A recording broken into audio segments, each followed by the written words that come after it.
Hi నమస్తే, welcome to Mara media. నేను మీ కేవీఆర్. పల్నాడు ప్రాంతంలో దాచపల్లిలో ఒక సిఐ చేసిన దుర్మార్గాలు ఎంత తీవ్ర సంచలనానికి కారణమైనవి చూసినాం కదా.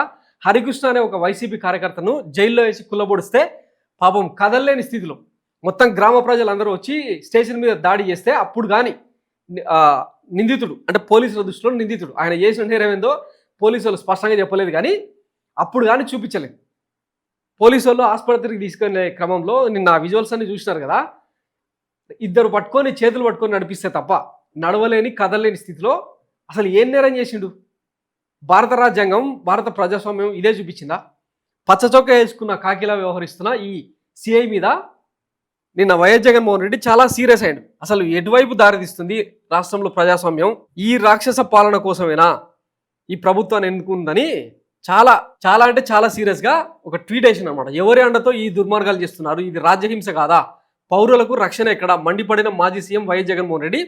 వైసీపీ శ్రేణుల లక్ష్యంగా తప్పుడు కేసులు, కార్యకర్త హరికృష్ణపై థర్డ్ డిగ్రీ ప్రయోగిస్తారా? దాచపల్లి పోలీసులు దుర్మార్గంగా వ్యవహరించారు.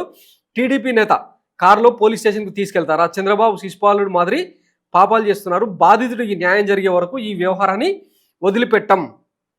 రాష్ట్రంలో రెడ్ బుక్ పాలన. వైఎస్ఆర్సీపీ నేత అంబటి రాంబాబు ధ్వజం. గురజాల సబ్ జైల్లో ఉప్పుతోళ్ల హరికృష్ణతో ములాఖత్. సో ఇదే అనమాట రాష్ట్ర ప్రభుత్వ అంటే మాజీ ముఖ్యమంత్రి స్పందిస్తే కానీ ఈ వ్యవస్థలో కదలిక రావట్లేదంటే ఇక ఎంత దుర్మార్గంగా ఈ పోలీస్ యంత్రాంగం వ్యవహరిస్తూ ఉందో చూస్తూనే ఉన్నాం కదా. ఇప్పటికే లిక్కర్ కేసు, ఇక రకరకాల కేసులు తెర మీదకి తీసుకొచ్చి మొత్తం డైవర్షన్ పాలిటిక్స్ నడిపిస్తూ ఉన్నారు. కానీ ఈ రాజ్యహింస కారణాలు ఏంటని విశ్లేషించే ప్రయత్నం ఏమైనా చేస్తున్నారా?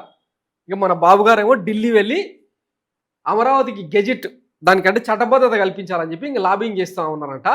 రాష్ట్రంలో జరిగే ఈ కిరాతకాలు, అరాచకాలు మాత్రం మన దృష్టికి రావు. గతంలో పవన్ కళ్యాణ్ గారు అన్నారు కదా, ఏమని మనల్ని వాడు రాపేదని. పోలీసులు కూడా ఇప్పుడు మనల్ని వాడు రాపేదని చెప్పి ఎట్లాగూ టీడీపీకి జనసేనకు ఊడిగం చేస్తూ ఉన్నారు కదా.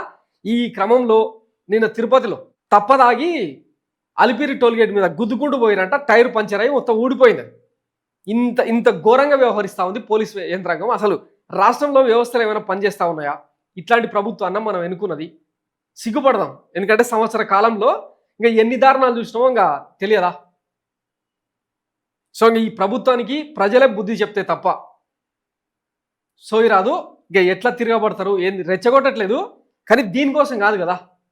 ఓ విద్యను అందిస్తామని, ఓ వైద్యాన్ని అందిస్తామని, మంచి సంక్షేమాన్ని అందిస్తామని, మంచి అభివృద్ధి అందిస్తామని చెప్పినందుకే కదా ఓట్లేసింది. ఇట్లా ఇంటింటికి దూరి దూరి కొడతా ఉంటే పోలీసు వాళ్ళే గుండాల్లా వ్యవహరిస్తూ ఉంటే చూస్తూ ఊరుకోవాలా? ఆలోచించుకోండి. Thanks for watching Mara media. నేను మీ కేవీఆర్. Thank you.